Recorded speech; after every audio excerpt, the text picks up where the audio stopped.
We keep the draft profiles rolling. Tighten up your cleats. Double knots, preferably, because we're going back to Texas Cavante with that Texas track team, and we got another electrifying weapon of the Longhorns, Matthew Golden. Man, this bull, he, you better tie them cleats up twice, double knot, because he may run himself out his own cleats, along with anybody else that's trying to cover him in the secondary. Matthew Golden Cravante, 5'11". He tried to break his former teammate Xavier Worthy's 40 record. He didn't get 4.23, but just a modest 4.29. So there you go for all you people out there. Fastest in the class was at University of Houston Cravante for 2 years. So in those 2 years, first year, 38 receptions, 584 yards, 15.4 average, 7 touchdowns. He also can return kicks, 5 kick returns, 116 yards, 23.2 average. Second season in Houston, 38 receptions, 404 yards, 10.6, and 6 touchdowns, 9 kick returns, 321, 35.2 average, 2 touchdowns. But he had a foot injury where he missed time. He comes to Texas this past year, 58 receptions, 987 yards, 17 average, 9 touchdowns, 15 kick returns for 285 yards, 20.4 average. He is Matthew Golden, Cravante. uh, my God, I think it's obvious to say that his glaring positive is that he is fast as hell. That's what he is. 429 modest 429 is what he said, is hilarious. Um, but Matthew Golden is a versatile inside out receiver with good bursts off the line of scrimmage and going into his routes. Um, you've been showing some of the highlights. One of the things he does best, because he plays with such a great speed, the vertical part of the route tree is where he's most deadly at, and he's great with double moves. I saw a couple of the highlights there where he's so fast as a defender. You got to watch film on him because you'll be guessing. You'll just always be guessing, and if you're a step late, it's a touchdown. Um, so so obviously quick on down the hill. I'm going down the field. Outstanding body control. And also a salesman with the double moves. Now, I was talking to you before before we actually got on air. I was saying there's a lot of good, solid wide receivers in this draft, especially in the earlier parts of the draft. But like Matthew Golden, not a lot of them are number one, are bona fide number one guys. You bring in guys like Matthew Golden when you already have an established bona fide number one receiver, because he could come in and, like you say, he's very, very versatile. He can return kicks, and that's something that's underrated that we really don't talk about a lot, because it's not the days of Devin Hester anymore where there's a guy who's specializes in just that. Nah, you almost need to be versatile. You know what I'm saying? And with Matthew Golden coming in, if he's your number two or number three guy, he can also return punts and kicks. And with the new return rules for kickoffs, that presents an opportunity to you know get better field position. Oh hell, even score. You know what I'm saying? But also with his strengths, there's also weaknesses and concerns. um he's not much of a yak person, but he's also not the biggest, so he's not a, don't confuse him with Debo Samuels or Luther Burton, somebody who's in his class that can get a lot of yak yards.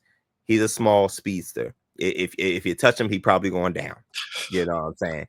Um, some He's not as fluid with route running. He could kind of round out some routes, which at the next level that could throw off timing, and that could turn into a PBU for a defender or a turnover, or maybe or maybe just an incomplete pass when the routes are not crisp, because at the next level, it's you really have to hone in on timing, and he needs to be more crisp with route running. And also physicality at the line of scrimmage. He's a small guy. If you dare, knowing he runs a 4-2, if you're playing press man, dare you get your hands on him, you can control, you know what I'm saying? You can control the outcome of that down. You know, he can't get, if he can't get off you, I don't care how fast he is, he can't get off.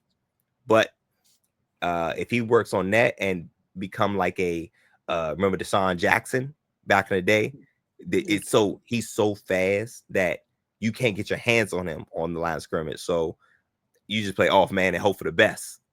You know what I'm saying? But I think those are things that he can work on at the next level.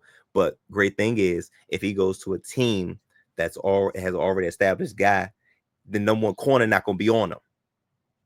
You know what I'm saying? So you got number 2, maybe number 3 corner on him.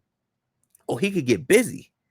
He could absolutely get busy. But you know, those are just some things that he can work on. Hands are solid, not elite. So it's just he can polish up some things, but obviously running a 4.29, he's very, very explosive, and a lot of his traits, I believe, will translate at the next level. Speaking of the next level, how does he compare and who does he go to? We also talked about clutch.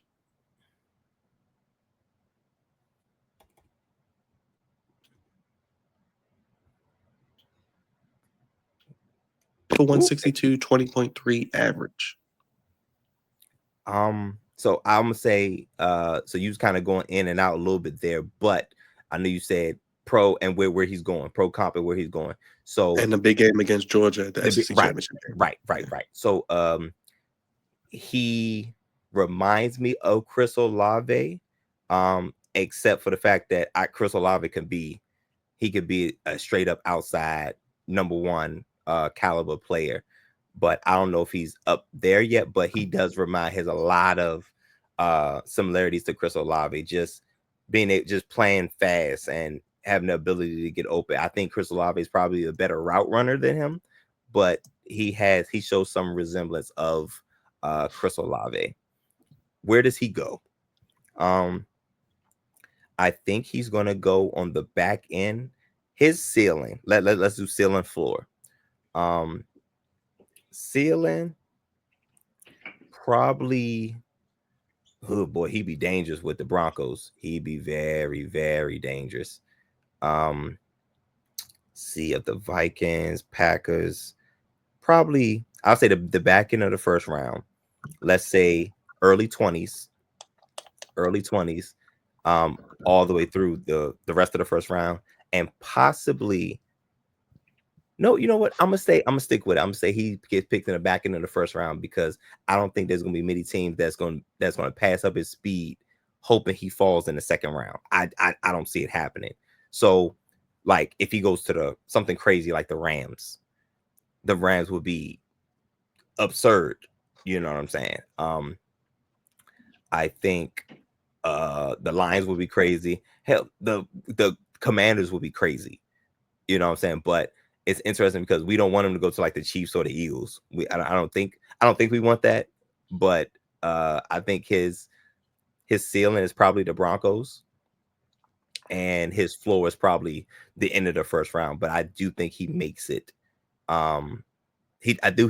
Think he makes it to the first round, in the first round. Now, I think he comes out maybe a little more polished than Worthy was last year. I think he may be a better overall receiver right now already, and Worthy had a solid rookie year. How does he compare to Worthy and maybe even the other receivers in this draft? Is he number 2, number 3, 2, 3? So when we compare, so him and Worthy, I think him and Worthy are very, very, very similar. The speed, kind of, everything else is like a blur, no pun intended.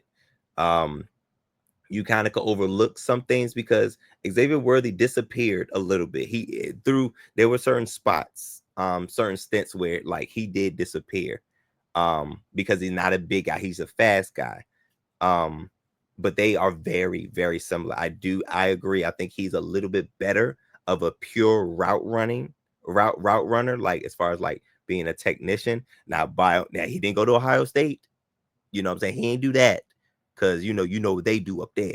But with his speed, you can let's say, how do I say, overcome some things, some shortcomings. But they remind me a lot of one another. Now, as far as in this draft, again, Travis Hunter's at the top, athlete. You know what I'm saying? I think T-Mac would be next. Number 3 is probably where you would see Matthew Golden. I think he has a little bit more to offer than a Luther Burden. Also with Luther Burden's off the field stuff, he may drop for that. For those of y'all, if y'all haven't seen that draft profile, got to check that one out. It's crazy. But I believe he probably offers more than Ibuka, Emeka Ibuka.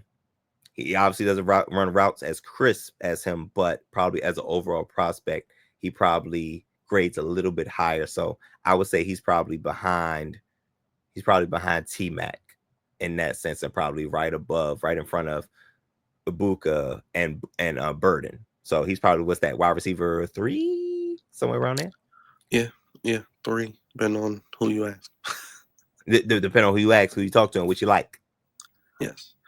Well, we'll see. The Texas track team keep putting them out. They're starting to become a wide receiver factory as well with LSU and Ohio State. But last words on Matthew Golden, and what do people need to do, Cravante, if they're watching this profile or any other? Man, listen, man, speed kills. That's what I know. We've seen some guys that's come into the league that's very, very fast, but they're more track guys than football guys. For whatever reason, they couldn't run routes or they couldn't catch the ball. This guy has very, very, very solid hands. Not a crisp route runner, but he can definitely get it done. If he comes in and he's your number 2 or number 3 guy, your offense could be unlocked to a new potential. Now, for these profiles, please hit the bell to be notified for when the profiles are coming out. We have a lot of them, and we are still churning them out. We're going to continue to churn them out for the rest of this week and leading up to the NFL draft. We love engagement. We love engaging with our people and our community. If there's somebody that of the many profiles we did, if there's somebody that you did not see that you would like to see us do a draft profile on, hit us up so we can try to get that done before the actual draft. Also, let's not forget, give us a like, subscribe if you haven't done so already. Let's get these algorithms going in a positive direction so we can keep pushing this content to our viewers just like you. Appreciate it, Cravante. And also against Arizona State, real quick, 7 for 129 with a touchdown, 6 first downs. So he's a big time receiver. For sure. But like you said, he's clutch. You know what I'm saying? Having a big game against a team like Georgia, who has endless NFL talent on the team, especially on the defensive side of the ball, and being able to get open and be productive, be highly, highly productive. That's like a prequel to what he can do in the NFL. So that is a good sign. You are clutch, Cravante, and you are clutch for making us through this video. The NFL draft continues and the profiles continue to be churned out here on the Flex On Podcast.